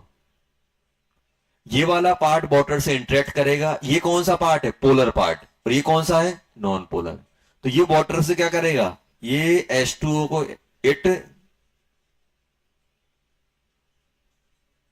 रिपिल दी और it not soluble in H2O। ये वाला पार्ट आपका वाटर में सॉल्युबल कम होगा। अब आपसे पूछा है ये वाला पार्ट वाटर में सॉल्युबल होना नहीं चाहता है, ये वाला पार्ट वाटर में सॉल्युबल होना चाहता है। अब बताओ ओवरऑल आपसे बोला जाए कि वाटर में सॉल्युबल हो गया तो कौन सा पार्ट जीता होगा? ये वाला। आपसे बोला जाए कि वाटर में सॉल्युबल है ही नहीं है, ये वाला जीता होगा। तो अब इस सॉल्युबल, ये वाला सॉल्युबल पार्ट, ये वाला water attracting part, water repelling part, तो इसके लिए एक अपन एक साइंटिफिक वर्ड यूज करते हैं, आप लोगों ने शायद सुना होगा, हाइड्रोफोबिक और हाइड्रोफिलिक। हाइड्रोफोबिक कौन से होते हैं? हाइड्रोफोबिक। हाइड्रोफोबिया आने वाला है, सर्दियों में हाइड्रोफोबिया हो जाता है, पानी से डर लगता है, नहाते नहीं, होता ना हाइड्रोफोबिया। हाइड्रोफोबिया किसको होता है? जिसको पानी से डर लगता है, बोलते हैं ना हाइड्रोफोबिया। तो हाइड्रोफोबिक, हाइड्रोफोबिक कौन से होते हैं? वाटर रिपेलिंग, जो वाटर से दूर भागते हैं, पानी से, बोलते हैं हाइड्रोफोबिया। तो ये कौन सा कहलाएगा? इसको अपन ऐसा लिख लेते हैं क्या? Hydrophobic part. ये कौन सा कहलाएगा? Hydrophilic. Hydrophilic part. Hydrophobic, hydrophobic water repelling, hydrophilic water attracting, water repelling water attracting, water repelling water attracting. तो क्या मैं बोलूं, और ये हाइड्रोफोबिक पार्ट बढ़ेगा तो सॉल्विलिटी क्या होगी? कम होगी।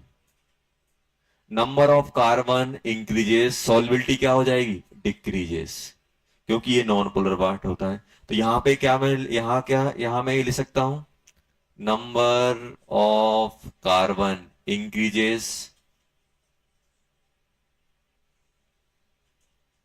सॉल्विलिटी डिक्रीजेस, क्योंकि अपना हाइड्रोफोबिक पार्ट बढ़ जाएगा। और हाइड्रोफोबिक पार्ट क्या होता है? वाटर रिपेलिंग, वाटर में डिजोल्व नहीं होता है, वाटर में इनसॉल्युबल होता है। हाइड्रोफोबिक पार्ट, हाइड्रोफोबिक बोलते हैं, हाइड्रोफोबिक एंड, इसको क्या बोलते हैं? Hydrophilic and. फोबिक मतलब रिपेलिंग और फिलिक मतलब अट्रैक्टिंग। तो क्वेश्चन बहुत आसान होते हैं, बस अपन को थोड़ा बेसिक पे काम करना होता है बेटा।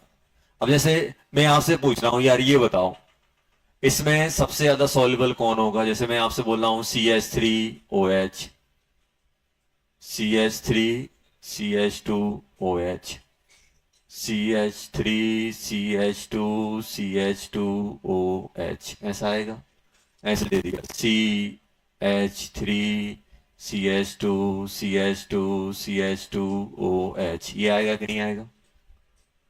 ये आएगा कि नहीं आएगा? अब मुझे बताओ इसमें होता क्या है? 1 2 3 4, इसमें कार्बन पार्ट ज्यादा है कि नहीं है?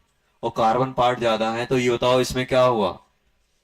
और ऐसा माना जाता है अप टू 5 कार्बन तक ही वाटर में डिजोल्व हो पाते हैं।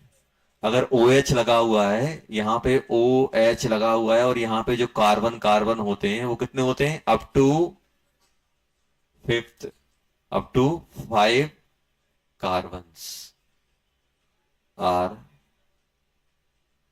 Dissolve in H2O।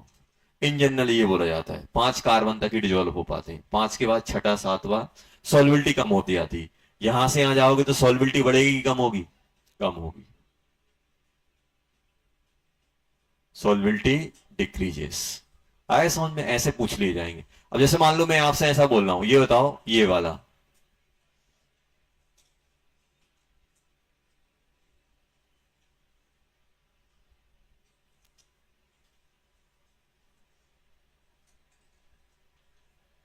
इसे बताओ क्या होगा?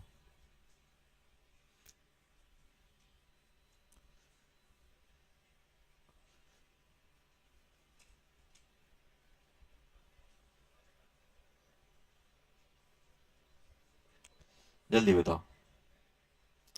इसमें कि देखा जाए तो ये इसमें कॉमन है, और ये हाइड्रोजन बॉन्ड बनाएगा, ये सब में कॉमन है। ये हाइड्रोजन बॉन्ड बनाएगा, ये हाइड्रोफोबिक, हाइड्रोफिलिक, हाइड्रोफिलिक, ये वाला इसमें क्या है हाइड्रोजन। यहाँ पे कितना एक, यहाँ पे कितने 6 कार्बन, तो कार्बन बढ़ते जाएंगे, सॉल्बिलिटी कम, तो ये आएगा सॉल्बिलिटी का ऑर्डर। सॉल्बिलिटी का ऑर्डर ये आया कि नहीं आया, आ गया। थर्ड, आप सोच के बताना क्या आना चाहिए।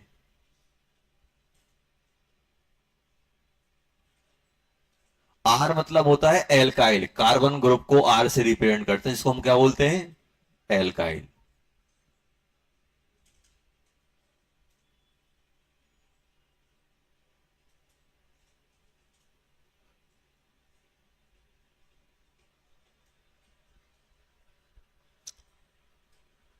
इसको बोलते हैं, एक एल्काइल लगाया तो 1 डिग्री एमाइन, क्या बोलते हैं, 1 डिग्री एमाइन। दो लगे हैं तो 2 डिग्री एमाइन, तीन लगे हैं तो 3 डिग्री एमाइन।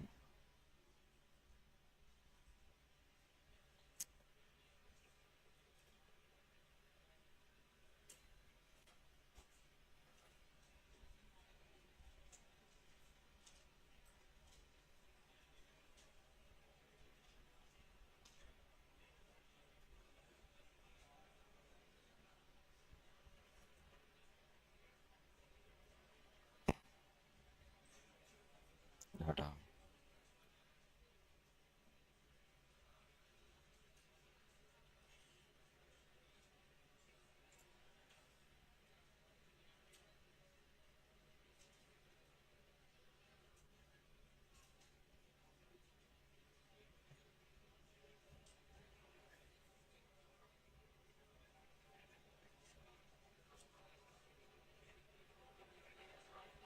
क्या आ रहा है इसमें, इससे बताओ, ये पानी से तीन तीन हाइड्रोजन बॉन्ड बनाएगा कि नहीं बनाएगा।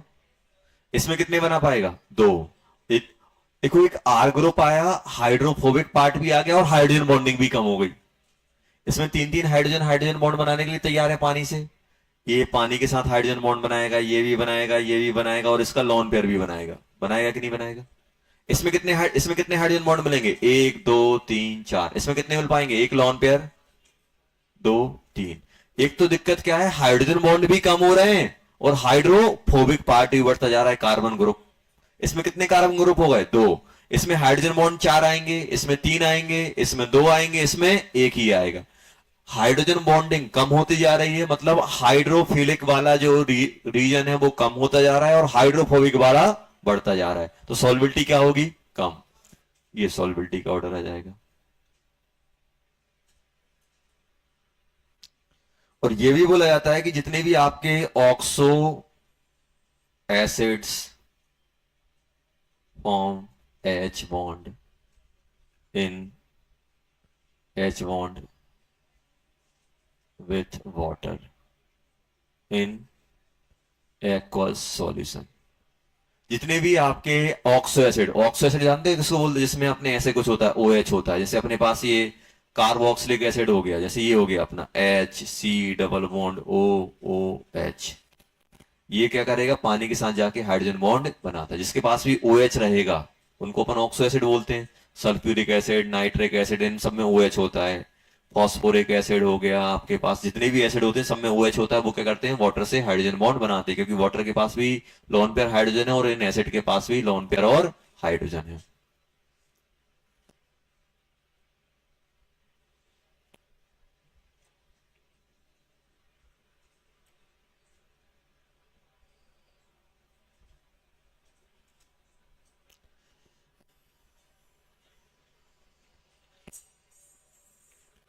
नेक्स्ट,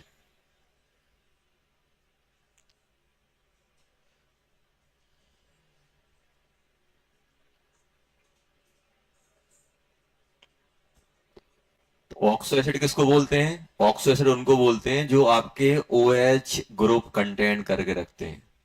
नॉन मेटल में जब ओ एच ग्रुप आता है तो ऑक्सो एसिड बोल दिया जाता है, और ये ऑक्सो ग्रुप क्या करेगा, ओ एच ग्रुप क्या करेगा, वाटर से हाइड्रोजन बॉन्ड बना लेगा।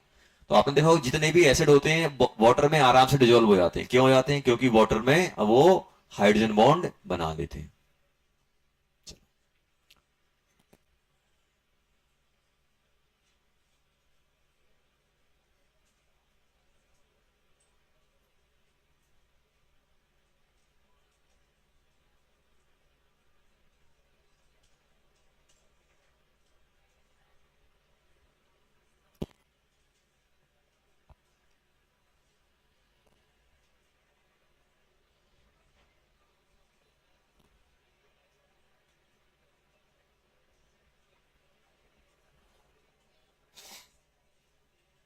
ये बताओ बेटा, इंपोर्टेंट कंपाउंड में जैसे पहला आपसे पूछा जाएगा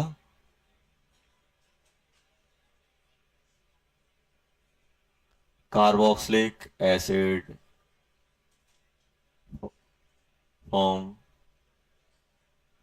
dimer due to H bonding. H bonding की वजह से ये डाइमर बनाता है इन बेंजीन। बेंजीन क्या होता है? सॉल्यूशन होता है। बेंजीन क्या होता है? सॉल्वेंट। इन बेंजीन, बेंजीन के सॉल्यूशन में, बेंजीन के सॉल्यूशन में अगर आप कार्बोक्सिलिक एसिड ऐड करोगे तो वो डाइमर बनाए थे। डाइमर जानते हो किसको बोलते हो? नहीं जानते डाइमर? अच्छा, पॉलीमर जानते हो? क्या होता है पॉलीमर? डाई, डाई मतलब दो, वो मर मतलब निपट जाना। जब दो निपट जाते हैं और एक मॉलिक्यूल बनाते हैं तो क्या बोलते हैं? डाइमर। जैसे दो ए हैं, वो निपट गए और क्या बना लिया? A2। तीन ए निपट के क्या बना लिया? A3। मतलब तीन मिलके एक बना रहे हैं, क्या बोलोगे? ट्राइमर। चार, चार मन नहीं, टेट्रामर। पांच मर गए तो पेंटामर। क्या बोलोगे? पेंटामर। और ऐसे एन मर गए तो पॉलीमर। क्या बोलोगे इसको? क्या बोलोगे? डाइमर। मतलब दो यूनिट कंबाइन होके सिंगल में आ जाए। तीन यूनिट कंबाइन होकर किस में आ जाए? सिंगल में आ जाए तो क्या बोलोगे? ट्राइमर। इसको क्या बोलोगे? टेट्रामर। इसको क्या बोलोगे? पेंटामर। इसको क्या बोलोगे? पॉली मतलब बहुत सारे, पॉलीमर। और ये जो सिंगल यूनिट होती है उसको बोलते हैं मोनोमर। मोनो, एक, मोनोमर। क्या बोलते हैं? मोनोमर। इसको क्या बोलते हैं अपन? मोनोमर। जैसे आपने सुना होगा पॉलीथीन। पॉलीथीन क्या होता है? बहुत सारे इथीन। इथीन क्या होते हैं? इनको कंबाइन कर दिया। पॉली मतलब बहुत सारी, इथीन को कंबाइन कर दिया, क्या बोल दिया? पॉलीथीन। चलो, अब ध्यान दो यहां पे। ये तो समझ में आ गया सर, ये डाइमर क्या होता है। जब दो मॉलिक्यूल कंबाइन होके सिंगल बनाते हैं तो क्या बोलते हैं उसे अपन? डाइमर बोल देते हैं। तीन कंबाइन होके बना रहे हैं तो ट्राइमर। चार टेट्रामर, पांच पेंटामर, हेक्सामर, ऐसे बहुत सारे हो जाए तो क्या हो जाता है अपना? पॉलीमर। अब ध्यान देना, कार्बोक्सिलिक एसिड कैसे होता है? कार्बोक्सिलिक एसिड जो अपना होता है ऐसे बनता है, RC डबल बॉन्ड OOH, ऐसा, ऐसा होता है। अब कहीं कहीं से CH3 भी, अगर ये H, इसको अपन क्या बोलते हैं? इसको अपन इन जनरल क्या बोलते हैं बेटा? इसको अपन बोलते हैं कार्बोक्सिलिक एसिड। इन जनरल क्या बोला जाता है? कार्बोक्सिलिक। इसको क्या बोलते हैं? Formic acid. कॉमन नेम क्या होता है? Formic acid. और अगर एक CH3 आ जाए तो क्या बोलते हैं? जल्दी बोलो। Acetic acid. सुना होगा ना?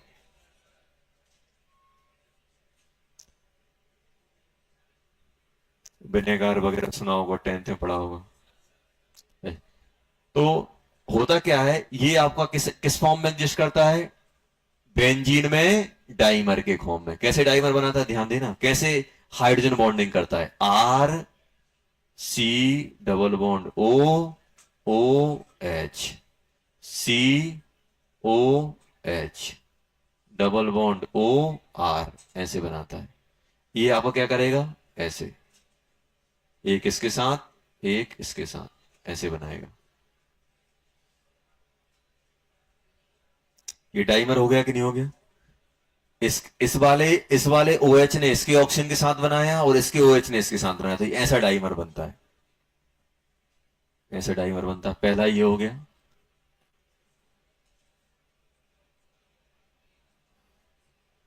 दूसरा, KHF2 exist but KHCl2 not exist, ये पूछा जाता है। ये इसलिए एग्जिस्ट करता है क्योंकि KHF2 कैसे रहेगा? K plus and HF2 minus, इस फॉर्म में मिलता है।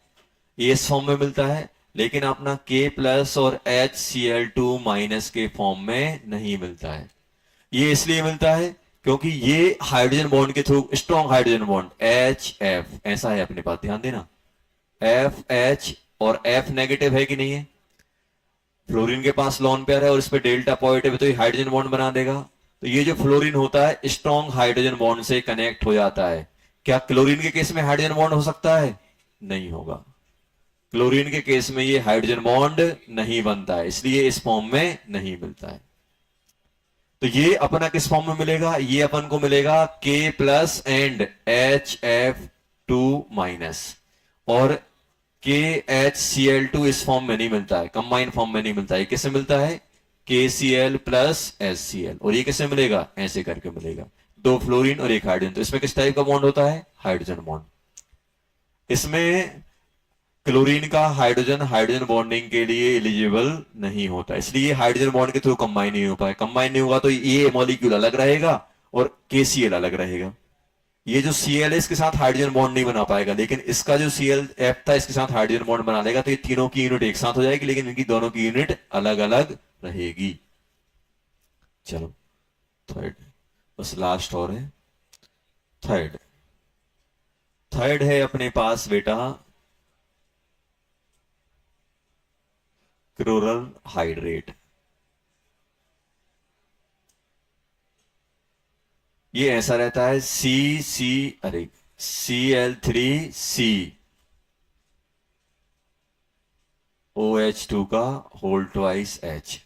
अब देखो कैसे बनता है, एक Cl यहां, एक Cl यहां, एक Cl यहां, OH OH H। मुझे बताओ, ये वाला क्लोरीन इसके साथ हाइड्रोजन बॉन्ड बना सकता है? क्लोरीन लोन पेयर दे सकता है? ये हाइड्रोजन बॉन्ड ऐसे बनता है। इसमें कितने मेंबर रिंग बन रही है? 1 2 3 4 5, 5 स्टेबल है। तो ये इस फॉर्म में मिलता है, ये ध्यान रखना। होमवर्क, DCT कौन सी है अपनी? DCT कौन सी है? नहीं नहीं, एक और है हाइड्रोजन बॉन्डिंग के लिए।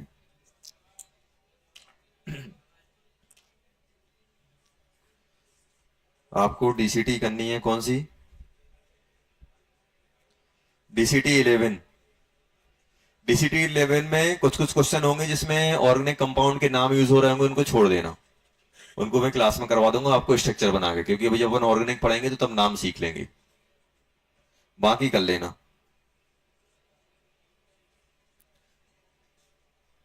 बाकी कर लेना। कौन सा करोगे? DCT 11 कर लेना, क्वेश्चन नंबर 20 तक कर लेना, क्वेश्चन नंबर 20 तक। लो बेटा।